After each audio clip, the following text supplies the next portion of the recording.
Hello class. This is going to be my follow-up video on the Windows system overview.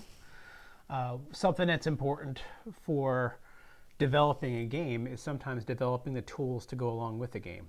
And of course, some games themselves are very user interface heavy. So today I'm going to follow up on my last video. I went over the concepts of a Windows system and go into some details on how I wrote mine for Game Framework 2D. If you're not familiar with that, there's other videos to rehash with Game Framework 2D. I did write a pretty robust but not complete Windows system just to give people some experience and some exposure to what these kinds of systems look like without them being overly done and feature complete. If you're looking for something along those lines, I'd recommend, I based mine off of GTK, like a very, very dumbed down version of GTK. You know, I don't have delusions of grandeur here. Similar ones are like Qt. There's a lot of modern ones that have come around in recent years, but I just haven't been paying attention because I wrote my own. And such as it is, I will still probably use mine as I develop features. I like to teach myself through doing. So you can see I've got a window here, I've got buttons that highlight, things that press, menus that can pop up, and the game even quits when I run the exit.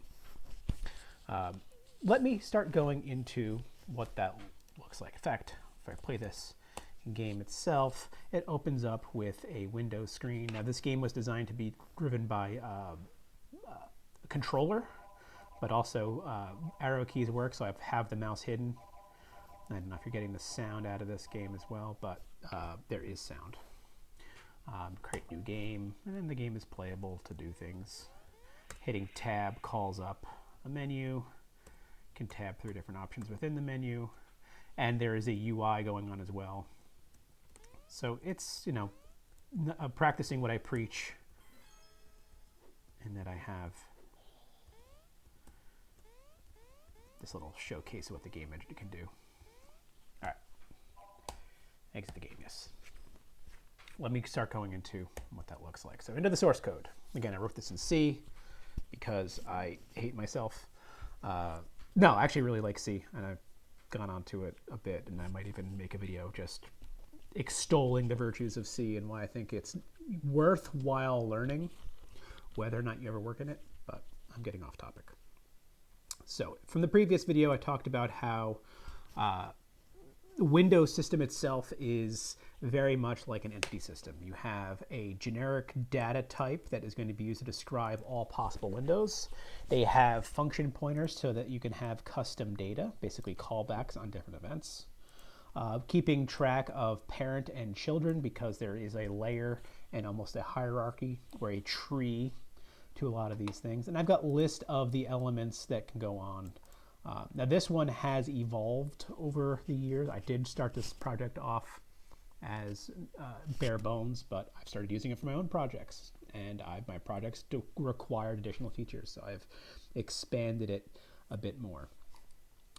For memory management access, I have to keep track of whether a window is in use or not. Now each window is itself a singleton. It is a unique thing and should not be a shared resource like, say, the graphics for the window would be a shared resource. All windows would probably share the same or mostly the same graphics. But there's room for additional customization. So I allowed it to be pretty extendable. The windows contain lists of elements, and the elements are described with this generic container type. Now, just like with JSON, where everything is a generic JSON type, and within that generic JSON type, it could be a object, array, some number, some string, or some other terminal. Elements themselves are a generic type, and the ones that I'm supporting so far are lists, which are very handy for laying things out, whether or not it's going to be like a spreadsheet-like list or not. A label, which is the term that we use for putting text on the screen, so a text object.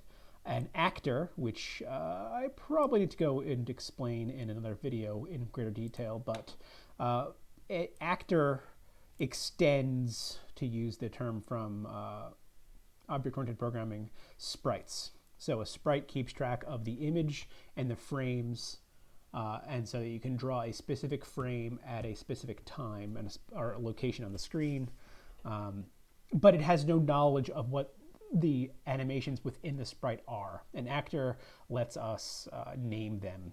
And I can even show you real quick what that looks like with, say, a bat. A little bat in the game. So it says what sprite, the frame width, frame height, frames per line, all the generic ways to draw it, and then we name each of the actions. So frame rate, as in how much it should delay between each frame, how it should animate it, so this one will loop. We have a start frame and an end frame, and it looks like my frame rate of 0 means there's no delay, so it just does it as fast as possible.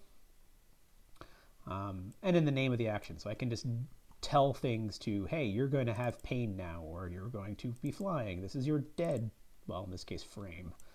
And we have loop, we have single pass. I even in a previous version had oscillate, where it would go, say, 1, 2, 3, 4, 5, 4, 3, 2, 1, 1, 2, 3, 4, 5, 4, 3, 2, and back and forth. It would oscillate through a sprite sheet, but I haven't really animated much that uses that anymore, so I didn't bother supporting it this time around.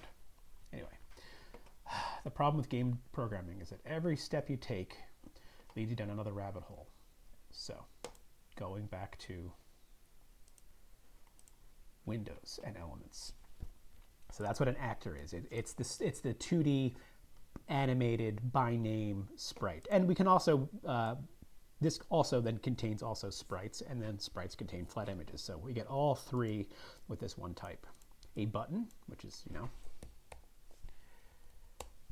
a button, which has a sprite for a graphic and text label on top of it, and it has some behavior to press on things. I even have buttons that don't necessarily need to have an actor. So this one is a button that doesn't do anything right now. I don't have anything loaded.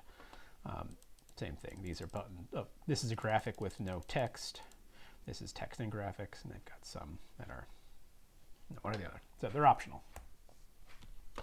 Entry. So when we want to say file load a level, and we're going to load, say, basecamp.level, that entry here, this is a text entry. So it keeps track of keyboard input and a string to populate. That one is a bit more work than normal. So anyway. And then a percent bar, because those are common enough that, you know, we use them. The additional ones we might have is like a slider.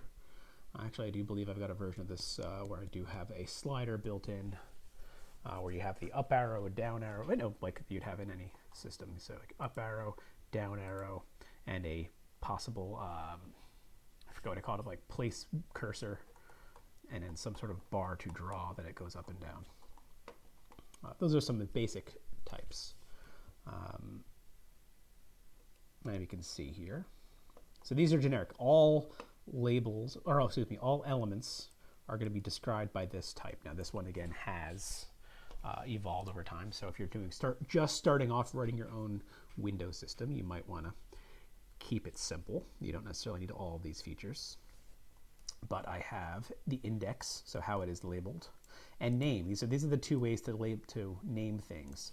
I find that the average case, being able to search for grab an element by its name, makes the most sense, because I've got a button. It's start button, or pause button, or attack button, and I want to be able to, just check by name and not remember what its index is. But sometimes I do want to have, say, a procedurally created list where, like, I have a number of things that's arbitrary, and so I will programmatically label the index, and then I can check for things like, hey, if this updated and the index is in range from 100 to 200, then it is likely this. So, we can do some, I don't have to hard code everything. So that's why I have both. Keeping track of a flag if the button has focus. So I have, if, actually, no, let me play the game, because that's where I use the focus. No, the game. Exit, yes, please. So the current highlighted button has the focus. So that keeps track of. There we are.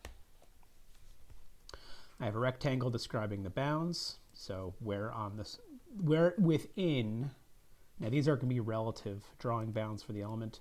These are going to be relative to where the window is. So it gets a little bit complicated. The window has bounds. Where is it? Where I called it dimensions here. I don't know why it wasn't consistent. So this is the bounds. This is where it is on the screen or a canvas to draw stuff within that window. The elements then, the X and Y position of these bounds are going to be an offset relative to the window. So I can just describe things locally and then have it just relatively move around. And it makes it easier to move a window around, because all I have to do is update the window position, and since everything else is drawn relative to that window, I don't have to worry about it. Last draw position, I guess, was necessary for something. Color, so I allow color modification. And I have a difference between the base color, the background color, whether we should draw the background around something. So if this has a bounds, the background color is going to draw the rectangle. If this is true, we're going to draw the rectangle first and then draw the stuff on top of it. You might even see some examples where I've done that. A custom draw function. So this is going to be determined by what type it is. And then we have get next, so that we can search, iterate through the list. So we have a list type, and that's going to have a list of other elements. But some things like the button also has subtypes. So if a button also has a label, and so the label is just a label, and it also has an actor. So there's two things within inside the a button. So a button has two. The list is going to be full of things. Label is a terminal. Actor is a terminal. Button has two things that are both terminals. And I can have like a list of buttons. The entry also technically has a label as well, because of the text that we're editing. It gets drawn as a label. So that's what in this case, the get next will do, is that you give it the last thing that it got. So first it's going to give itself. Actually, I think last it gives itself. First it's going to give the items in its list. Then it's going to give itself. So it picks up from left. You don't need a feature like this. This was something that was like necessary for a very complicated window layout. So I needed to accurately step through each thing when it wasn't a flat list. This is how I traverse the complicated tree that each window becomes. All right, so the update returns a list of things that I've updated. Let's talk about that. No, let's table that for a minute. We have a free function, so whatever we have custom data for, we need to clean up. So like I said, the button is going to have additional data that is going to be the list and the actor. The list is going to have a whole bunch of other stuff to potentially clean up, and it keeps track of. So whatever additional data this a specific element would needs to be cleaned up here. The label needs to clean up the text. The actor needs to clean up the sprite and the actor. Whatever we create, we destroy. Here's another search feature where we try to see if we have a sub element by name. I think we do check ourselves first before we traverse any further. And we keep a pointer to our window. And as I mentioned, there's custom data as well.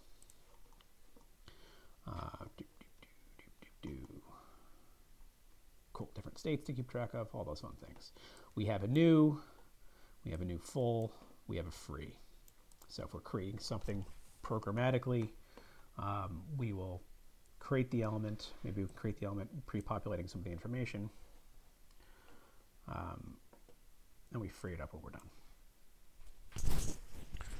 How to draw said thing. So the offset is going to be what it gets from the parent element. That parent element might be the window itself. So like I said, everything is relative to the window. Well, except sub labels or sub elements will be getting it relative to its parent, which would then also be inclusive of the window itself. Some getter set focus, set color, call the update on it. And again, this is going to return anything that got updated. So if I potentially have a list of buttons, each of them could potentially have gotten updated within the last time I checked. And so it's going to check the element and all of its sub-elements and return a list that might be 0, might be an empty list, or it might be full of additional things that have been modified and then can be checked for update. Because generally what I do is the window handles the update. So when I update all my windows, it's going to call a window update function. And it's going to, for each element, call the element update, and then it's going to aggregate the list together, and it's going to give that full list of updates to the callback for the window update function. And then that's how we parse the input on update. This is more of an ask model rather than a callback model. I have worked with Windows systems in the past where every button you just register, or every element or widget, whatever you want to call it, that gets updated, you can just register a callback function for when it updates. So it on demand, we'll call it. This is handled all together, and it lets the window ignore stuff or check context and have. I find this one. I like this one. I'm not going to, debate it. I'm sure both models have merit.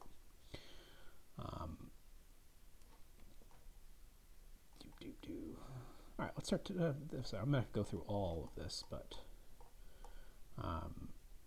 let's dig in a bit further. So windows.c. So this is my tiled stretched. All right, so let's take a look at, let's take a look at the graphics. Here is 8 frames of a sprite that we'll be using for drawing the window border.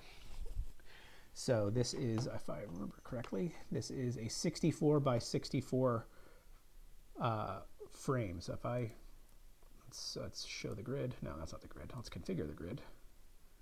The grid is not part of, where's the configure grid? Configure grid, there we go. Let's show it a nice hot pink. And so we're 64 by 64. And so you can see the breakdowns of the frames here. So this is the top left corner. This is the top border. This is the top right corner. This is the left border, the right border, bottom left, bottom right. So these are the frames that are used to draw everything else. Now, the question of stretched or tiled is one for the designers and the artists to decide how they want it to work. I decided to support both. So when I put this together, we will change the size of our window. Maybe we'll have like a very large one or a small one. And so what's going to happen is we're going to draw this. So starting from the offset of whatever, so I think I centered this on it. So 32 pixels in, we'll start drawing this. It'll crop it if it's smaller. And then it'll either tile it, which means it'll copy and paste multiple ones. So repeating this frame multiple times. And then same thing horizontally on the bottom and vertically on each side. And then it'll draw each corner piece over it so that, so I guess the minimum size in this model would be like a 32 by 32. And it would probably look terrible if I made a window that small. But it scales largely pretty well. The other thing is the ninth piece is the background, which is the first thing that's drawn. And this one is just a generic texture that I got with GIMP.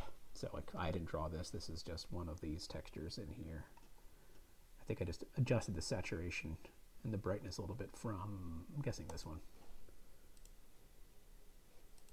No, not that one. Oh, that's a nice one. I might use that one in the future. No, not that one. All right, not relevant. That one. No, not that one. All right, yeah, not relevant.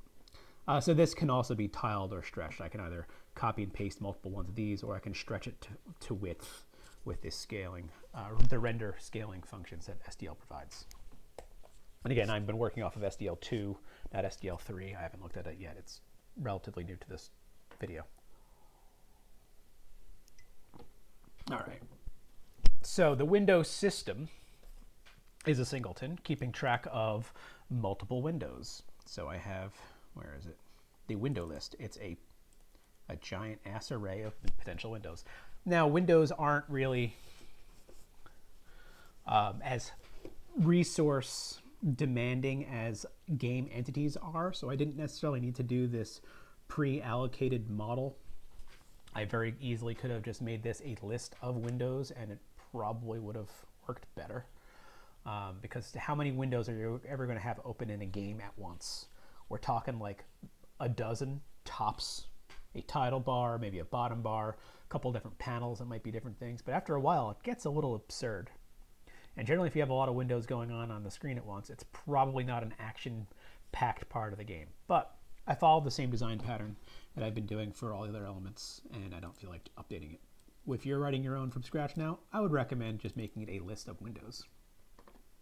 It will make it easier to iterate forward and back through the system, as my list system allows you to iterate different directions. All right, so we can actually determine what our screen resolutions are and do draw windows, bounding them to the screen, snapping them onto the screen to make sure we don't overlap or exceed our bounds.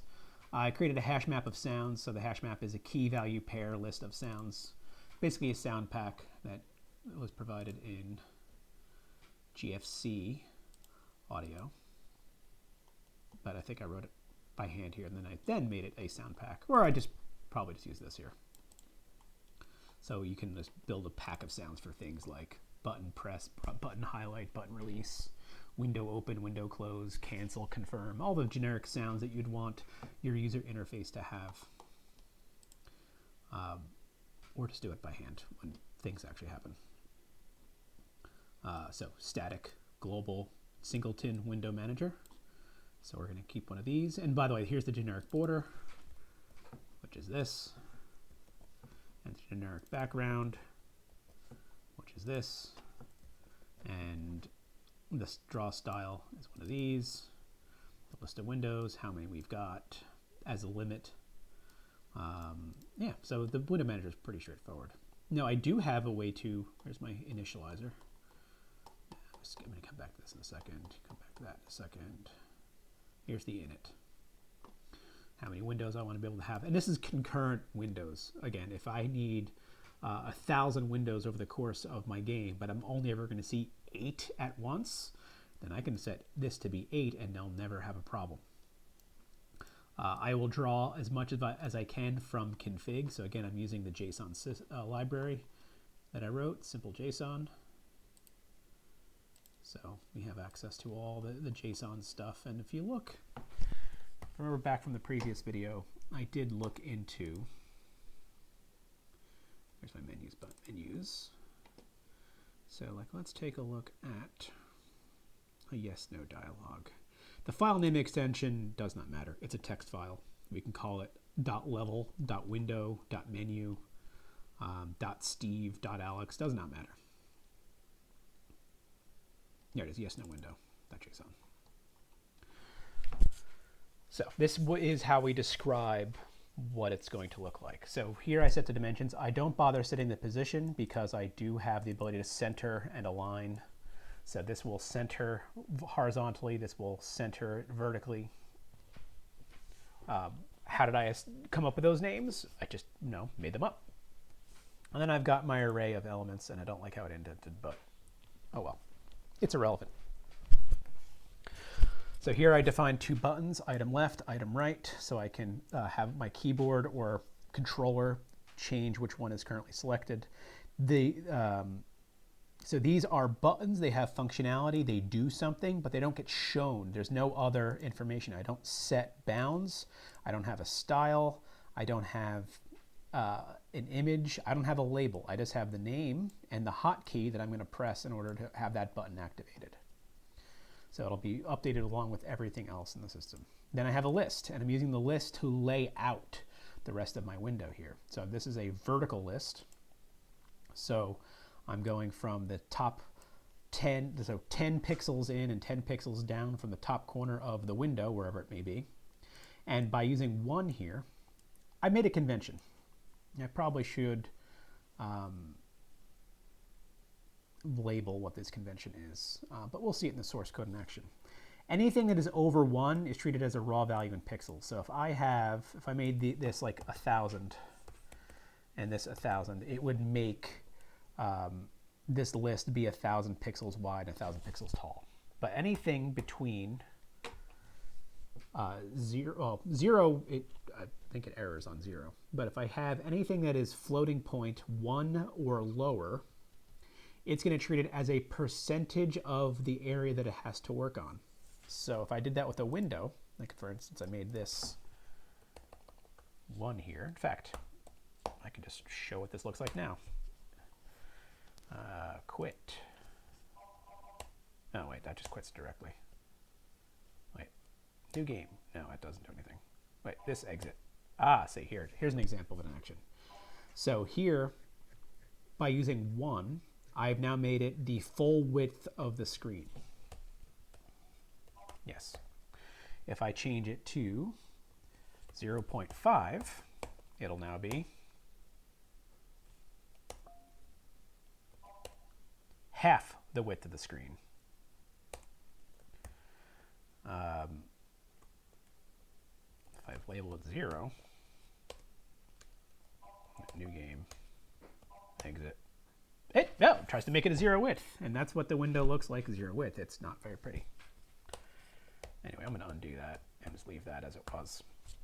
But by labeling something a width of 1 or a height of 1, it'll take up the whole thing. I could also make my positions.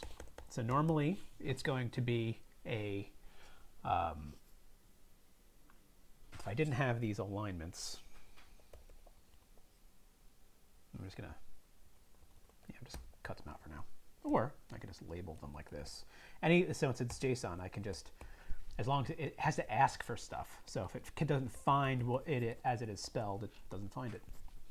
So now it's not going to center, it's going to put it at 0, 0. Let me do the editor since I can do it with the mouse. Quit? No, son of a.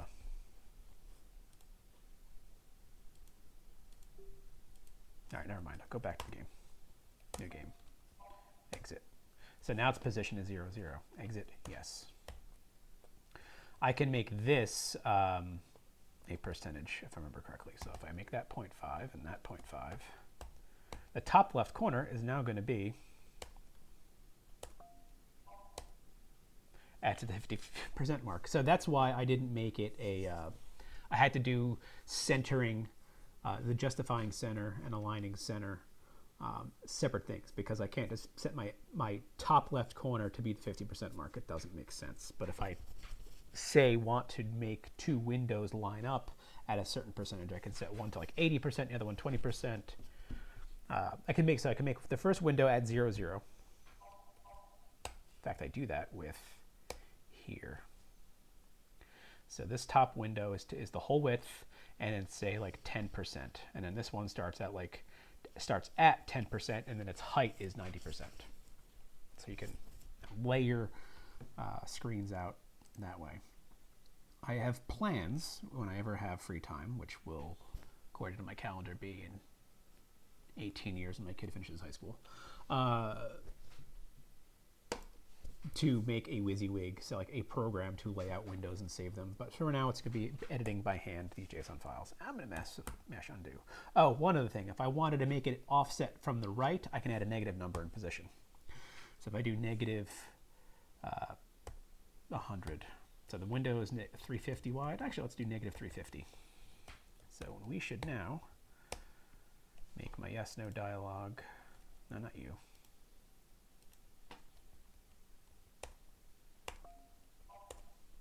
So now you can see it's at vertical 0 and it's at horizontal, however wide my screen is, minus 350. And so that's how that works out. How did I get that to work? Let's take a look. Well, let me undo this first. But now let's take a look at the code where we start using this information. So I initialize the Windows system. These are the default background border. That's why I copy these. I hard code these copies into the background border, but then I check the configuration file so that if I fail or typo something, it'll always fall back on defaults. That I find is a good practice. If you're loading anything from config and there's a possibility it could fail and your system relies on it, have defaults. This is what I discovered in a lot of my 3D programming stuff, like when I'm trying to program shaders that will handle bump maps and normal maps and specularity maps and texture maps. If I don't want to have everything have everything, then I'm just going to default things. So if the thing has a custom normal map, then use the custom normal map. But if not, fall back on a default, which is going to be a flat map. So if there are no overrides to what I have hard-coded, we'll fall back on the defaults that are hard-coded. And then we load based on that, giving myself some output. All right, window free, so whatever, let's get to,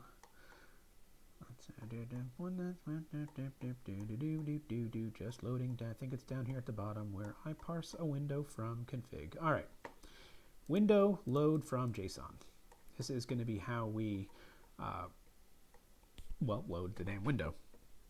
Pointer to the JSON file. In fact, I even wrap this or make window load. So I give it the file name. So this is going to SJ load the file name. And then, if we have it, free it. If we were successful in making the window, do the work on it, and then return. So this will handle any generic stuff from loading the window. And then this will handle the actual loading and parsing of the JSON. So for instance, I might build a JSON in code and then could make that window. Either way, moving on. Defaults. Window pointer null. Check to see if we have the JSON. Check to see that the JSON has the correct thing that we need. And then make a new. Then make a new. Oh no, what did I do there? Okay, so I don't care. The parent function owns the file JSON. I'm now giving myself the window JSON because I don't have to worry about keeping track of it. I don't own the data. I'm not freeing the data in this call. So I don't have anything to clean up here. So create a new window, make sure that worked because maybe I've allocated 1,000 windows and I just asked for 1,001 and it's going to fail. Give ourselves some output. All right, so now we start extracting the information out of it. So if they have color, so I've got this SJ value, that's one of my GF2D config. No, it's a GFC config. GFC config has the get values as vectors that I find very helpful. Since JSON itself doesn't formally have a vector type, particularly for specifically a set of numbers to be used in math. I wrote that. So I got the values as vectors, but it's defaulted to, where's dimensions? Oh, it'll be coming from when I'm writing it directly into, vector. So 255, that's, okay, so the default color is 255, 255, 255, which is white. Default value for this is going to be 0. Grab the dimensions. So we're getting the dimensions as a 4-dimensional vector, so x, y, z, w instead of x, y width, height. But we convert that with this to right into that one. Calibrate the window, just going to apply dimensions and color things. Check for justification, and here's how we parse that information out. If I was going to use this in more than one location, I would probably make this a separate function. Now that I'm thinking about it, I probably should have made it a separate function to be able to convert from the alignment types and the justify types. So we have top, middle, bottom, left, center, right as the 3 things we could do for justify and align. And then we check to see if elements exists. And if elements exists, we're going to, while I equals 0, while I is less than my count, I plus plus, grab an element, and then we have this window add element, which is down, which is going to add the element based on what we've loaded from config. So this is element load from config, which brings us to element.c. Element load from config. There we are. So this is where we have both the element and the window stuff. Don't parse it all together, break it down logically. File name, okay. So the JSON to parse, which we just got from our list of elements. The parent element, if we have one, and the parent window, if we have one. So the first time the window calls it, the parent is going to be null, and the window is going to be set to itself. And the JSON is going to be the value that we parsed out of that. And it's going to return the element that's been created. Now, because elements have a generic overarching type and then need to be converted to their subtype, this can get a little bit complicated. We basically have to pull some information out for one thing for the subtype first, and then some stuff from the generic type, and then put them all together at the end. But this is just straight up parsing JSON and populating the values for each thing. Now just grabbing each of the possible things that I'm asking for. And here's where we check what types that we're supporting. So list, label, actor, button, and entry. I don't even have percentage supported in this code base. Although this might be old, I could check the latest and greatest. In fact, I could do that real quick. That's in the Engineer of Lies, GitHub, GF, 2Game Framework 2D. The funny thing is I've been converting or adding all the features of my 2D game framework to my 3D game framework to almost unify them into one code base. And I think I've updated my 3D window system with more features than I'm seeing here. Anyway, include, oh, and I'm in the wrong branch here. I need to be in the master branch. So spoilers, the main branch is everything that I want my game development students to start with, which is basically nothing. It loads up sprites and graphics. It configures the system and gets us, nothing on the screen because I want you to get the experience of doing it yourself. But with, I actually want to use this myself. So I have the master branch that has all my latest and greatest features.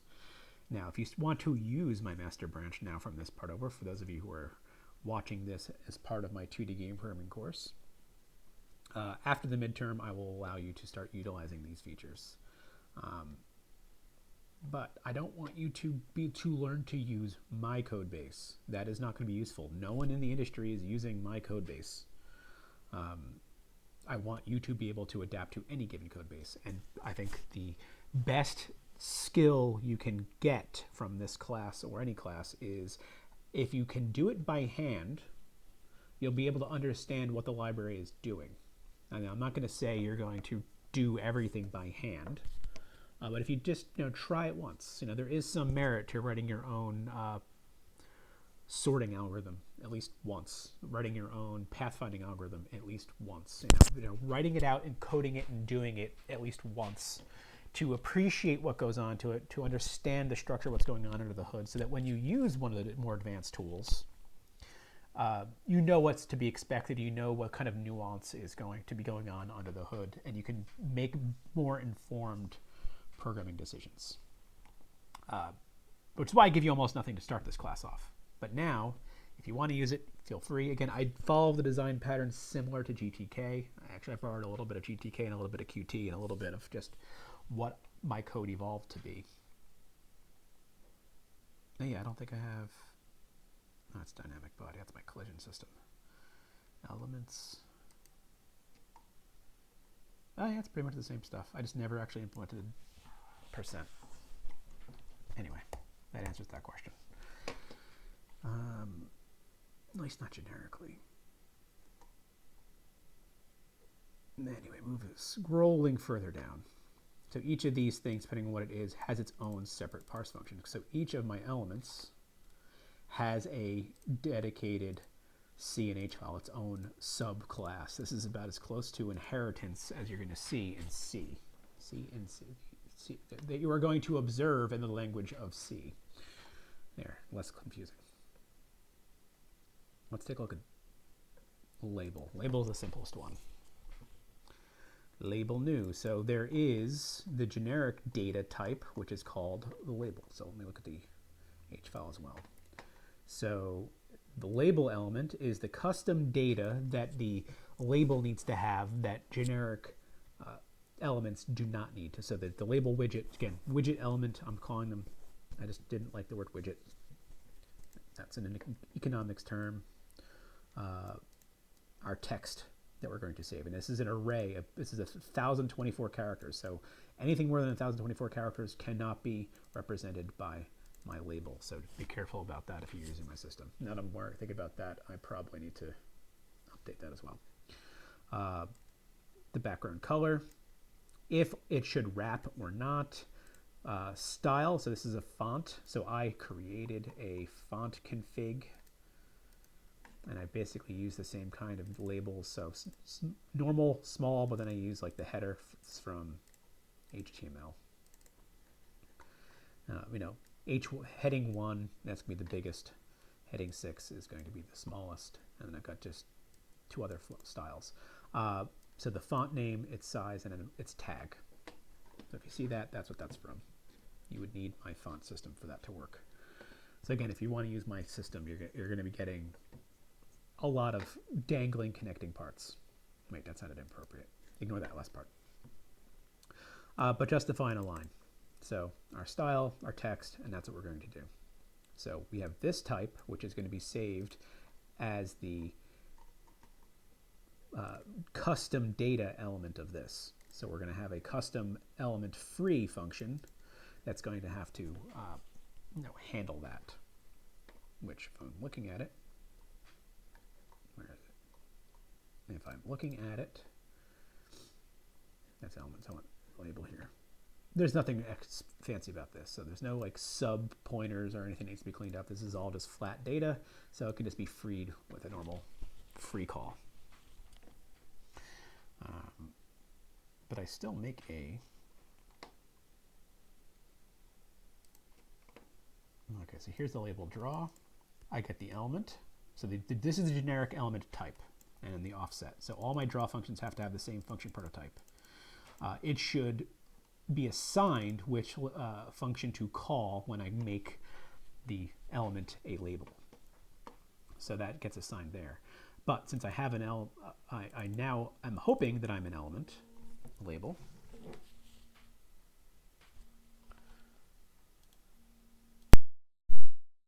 All right, so this will be how I pull the custom data out. Since the element doesn't have any knowledge about what my subtype is, it's the parent class.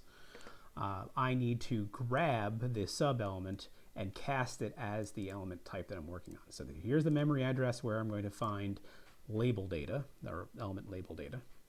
And so here's where I now have accessed that memory with the type association so I can access the sub things within it. And then I just, center it, left justify it, right justify, whatever I need to do to get it, handle the different ways to draw it, and then I draw the text. So text is pretty straightforward to draw using my draw stuff.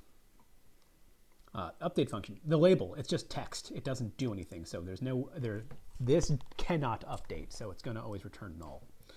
And as I said, here's the free. All I do is if I'm freeing this element, all I have to worry about here is cleaning up my sub data. The element itself, element free, will clean up the rest of it. So it's going to say, hey, if you have a custom free function, call that now. And then after this function executes, it will clean up itself. So here's where we just cast it as a type because we can't free that data unless we know how much data we're working with. So we cast it as a type. Make sure we actually have data here so we don't have a seg fault, and then free it. Not even bother with setting the element pointer, data pointer to null because it is going to be cleaned up in a second anyway. Here's where I get the next. There's nothing to get. I'm a label. There's nothing to do here. Label new, malloc the element mem set the whole thing to 0. This I could have used, I think I wrote this before I wrote my GFC allocate array. And here's where I make the whole thing based on its data. So make the label, make sure it exists. If we have text, copy the text. I could, in theory, make an empty label for things that I want to have change. Like if I have like a player's health or their player's name that is going to be customizable. All that. All right. Make label. So this is where we have the element and we're assigning it to the label data. So we're linking this up. So not only am I setting the data type to this data, but I'm now configuring the generic parent type to be type label. Your draw function will be this draw function. Your update function is this function. Your free is this free, and your next is going to be that next. So this is how we make sure that the parent element has no idea what a label is when it doesn't need to, because it's just going to call these functions when it needs to worry about it for this specific element. Get the text, set the label. Let me just quickly take a look at what button looks like. So it's mostly going to be the same design pattern where it's going to clean up what it needs to clean up. Let's take a look at the data that the button needs to know, because I realize this video is probably getting a little long. So we have keep track of the label element and the actor element, and we have some other additional things we need to worry about, like if there's a hotkey, custom actions, highlight color, press color, sound, so that we can make the button react accordingly. So its default state will be the generic label color, or the generic element color. So all elements have a color and a background color. The button will change that color to based on whether it's being highlighted, whether it's currently has the focus or the mouse is over it, and whether it is pressed and not released, and if there's a sound to play. All right, so element make button. It's the same thing that's element make label. New full, load from config, get it by an ID. All the different search functions that we're going to have. But let's take a look at the draw. We do all the different types of draw. Here's the update. So the label had no update, but let's talk about how this works. So I have this list new. And what we're going to do is we're going to append to this list if we have been pressed. So both the actor does not update. So the actor, it may be updating, but it's not updating as from user input. So in this case, my update is checking user input. So check to see if the hotkey, if it has a focus, and we've hit the enter, whatever that's been configured to, considered active. Otherwise, it's idle. But wait, there's more. If there's mouse-driven stuff, if the mouse is not hidden and we're doing stuff, check if the mouse is in it. If the mouse is in it, set it to highlight and set its state to active. Otherwise, if the mouse button is released, which means the mouse button was let go this frame, and our mouse is within the bounds of our button, then make a new list, append that list, append the element to the list, and then we're going to return, play a sound if necessary, what that list is. Otherwise, this thing stays idle. And then last, we check to see if the hotkey was pressed. If the hotkey was pressed, we're doing the same thing. We're going to make a new list, append our element to the list, and we're going to return that list. Otherwise, we're returning null. Now let's take a look at window update.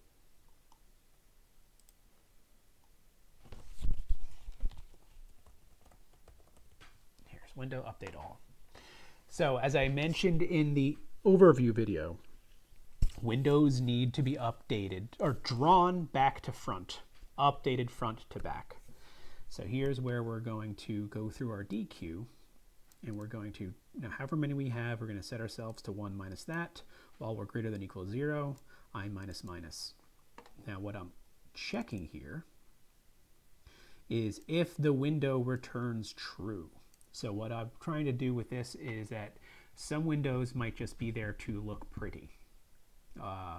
They might even collect some input from the user, but I still want other windows to update. So we will stop updating windows the minute one of them returns true. If it returns false, we're going to keep updating your windows. And so for each window, get the list get nth of the window dequeue. So get our window, call window update. If it returns true, then we're done. So let's see what this is doing. Window update. So we have a pointer to our window, and we return true or false. And that choice is going to be made by the window itself. So this function, all it's going to do is get our list of elements. For each element, we're going to get its nth, and then we're going to call the update on that element. So we just saw what that looks like for the button. It's going to check for all the key states, and if it's true, it's going to return a brand new list with however many elements have been updated. Now I do it that way because I also have a list type that can have n number of possible sub-elements. So this one's update. List draw. Here it is, list update. So this is going to, the list itself does not update, but it may have sub-elements that do. So it's going to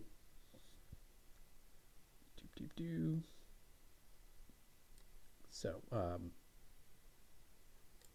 for each element, it's going to check to see if it's been updated. And since each of these returns a list of elements, what we're going to do is we're going to concatenate the two lists.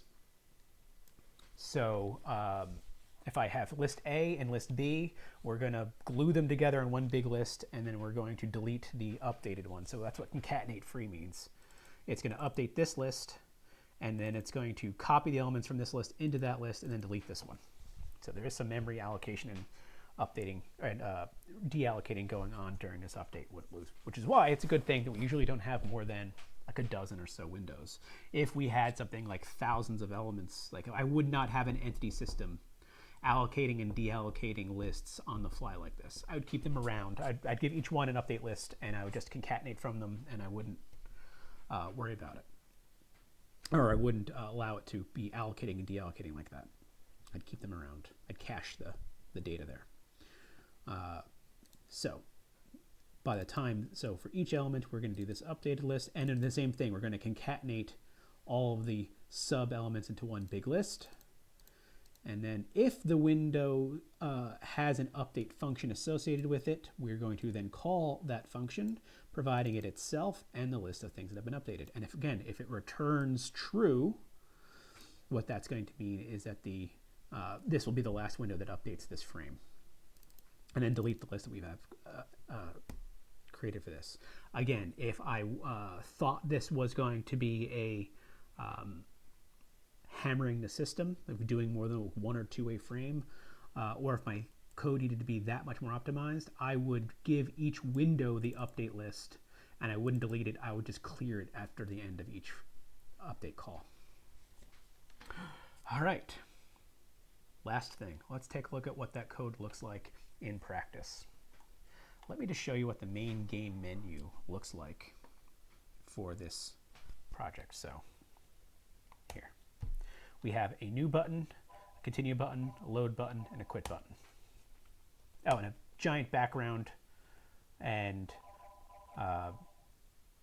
that's it. So we have that's what that looks like. Let me call up that menu. I don't need that open. Menus, main M. Thank you, Alphabet, for being in order. So the window is -367, and it's 355. So this is just like how I showed you earlier with the yes/no dialog. I moved it a little bit further to the left so that it would be I would see some of my border there on the window, because the border has width that's not included in the dimensions. It's vertically in the middle, so it's going to override this, but it's going to use that position to make it snap to the right. Now I have the elements. I have the button up and button down, so I can, with my arrow keys, move what button has the highlight, and then I have a list. So again, these buttons don't get drawn, so I don't need to have positions, dimensions, bounds for them. They don't get drawn, so I don't need text or button or actor for them. But they do have a hotkey that gets checked, which is why that exists like that. Now I've got my list. So I'm using this because I use my list system to lay things out. So it's going to space each item based on this or its bounds. That is an option that I set up. So the first thing we have is the label, Cliff's Descent. That's the thing over there. And then I have another list. So these are my vertical buttons list. So we're going to move 90 pixels in from the parent. So that's, you know, how we get it up, like lining up vertically like that. Taking up only 160 width, 10 pixels down, but then taking up the rest of the vertical space available to our parent, which is from this one, which is from this one. So 320 pixels. And then each button, type button, its name. It has an ID. I don't think I should use the ID. I think I do it by name. It has focus.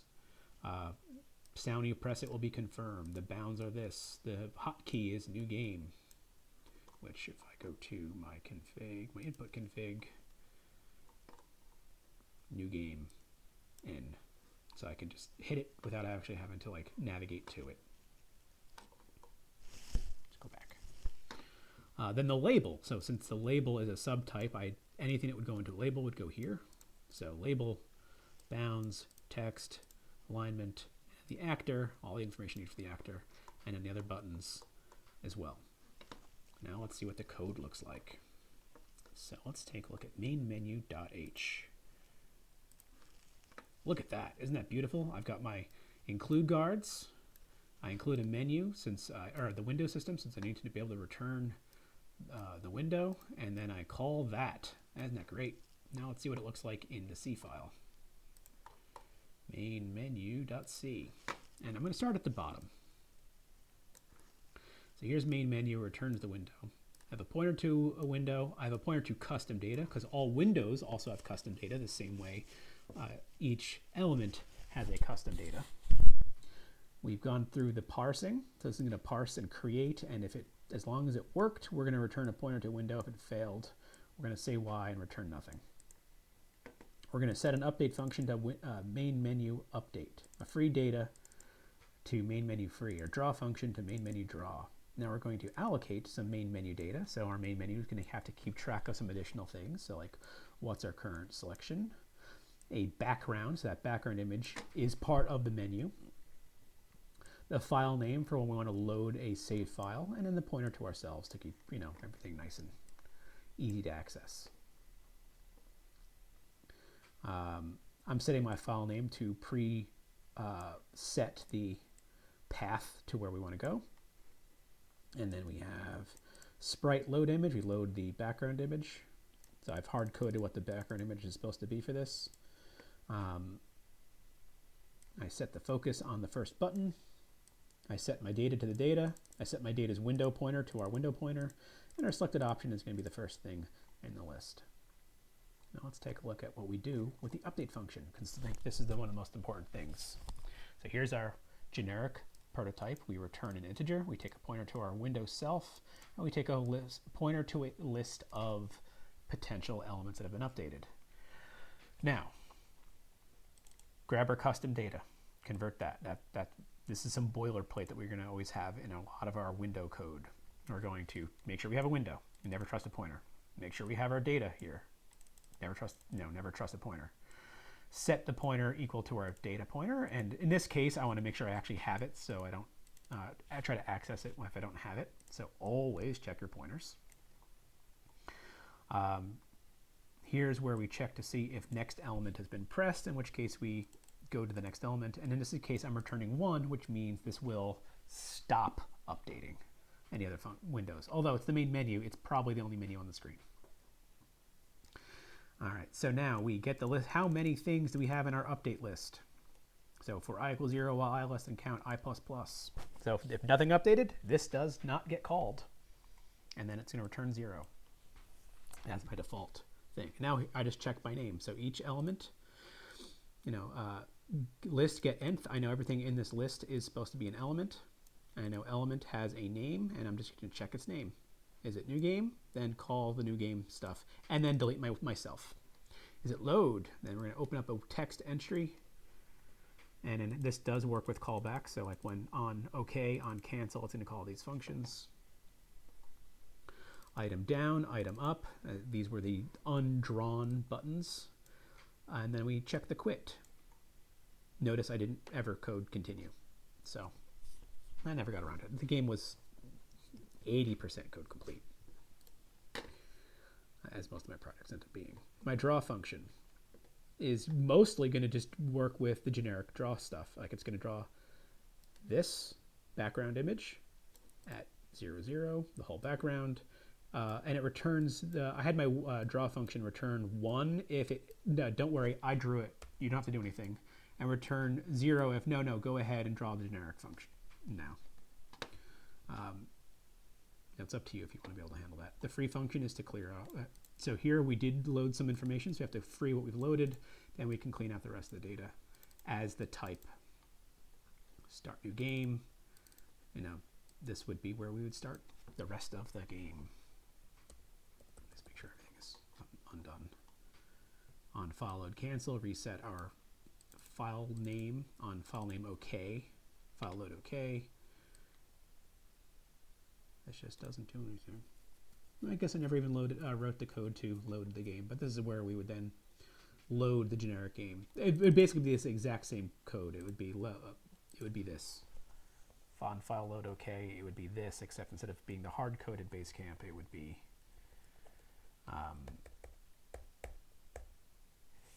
data file name.